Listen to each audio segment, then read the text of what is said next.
And after that, I just simply existed in this state of tremendous joy, ecstasy, and the ecstasy built, and it built, and it built, and it built, until I suddenly had my very first thought.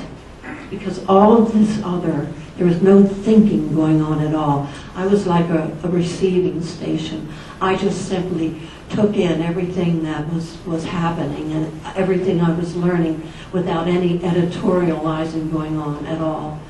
But suddenly I did have a thought when I reached an ecstatic peak, and that was, I wonder how much more of this I can stand before I shatter.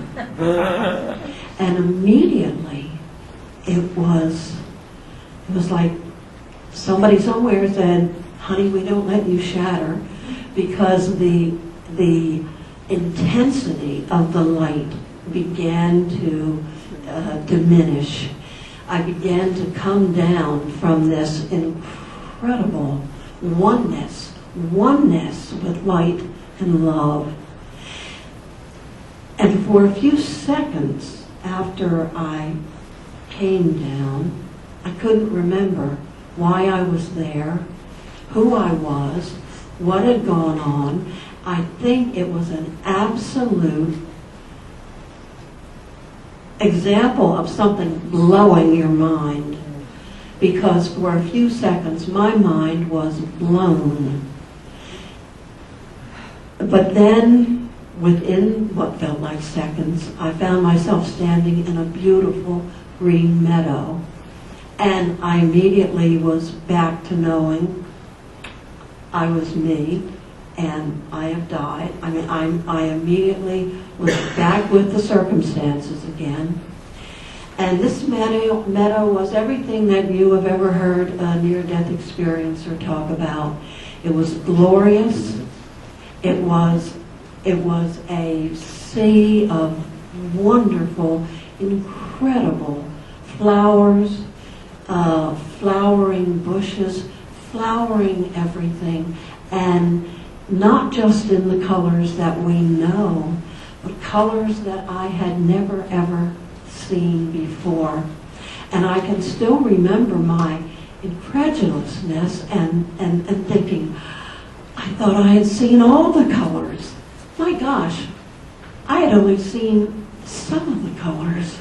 It was just breathtaking beauty, and I could see inside every blossom a kind of light.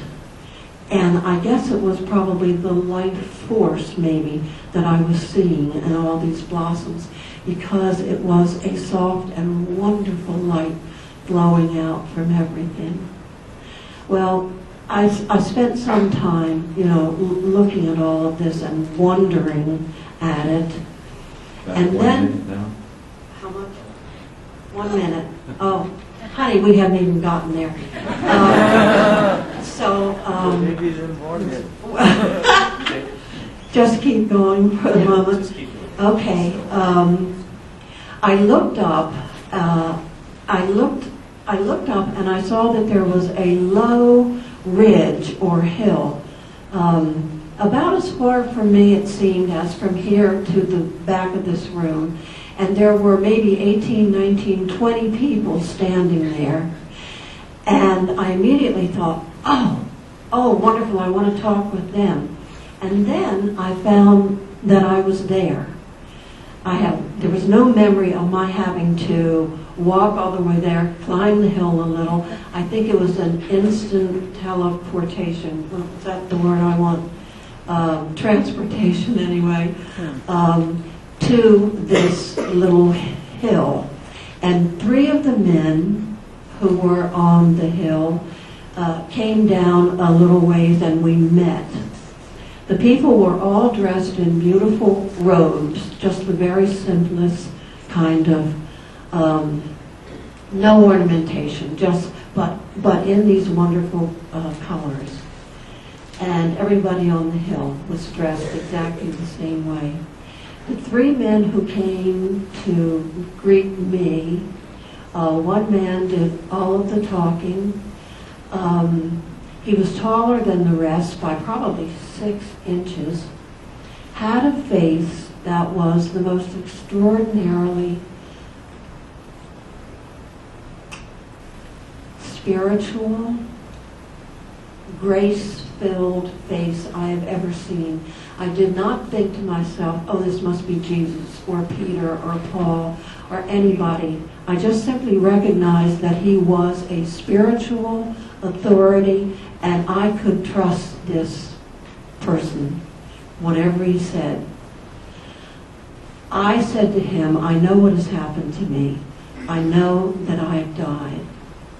And he said, that's right, but you are not going to be staying here because it isn't time for you to be here yet. And I must tell you, we did not move our lips. We did not talk out loud. Although I could hear the sound of his voice in my inner ear, I know what his voice sounded like. We did it all by thought transference. And it was very quick. It was like if you had a thought and in sentences that thought might be 5 or 6 sentences. It just all went out immediately and I would get my answer back immediately as well. I said to him, everything I have seen, everything here is so perfect, so beautiful, so wonderful. What about my sins? And he said, there are no sins. Not the way you think of them on earth. He said, the only thing that matters here is what you think. And then he asked me a question. He said, what is in your heart? And in some incredible way that I don't understand at all, he enabled me to look deeply into my being, into my very soul, I think.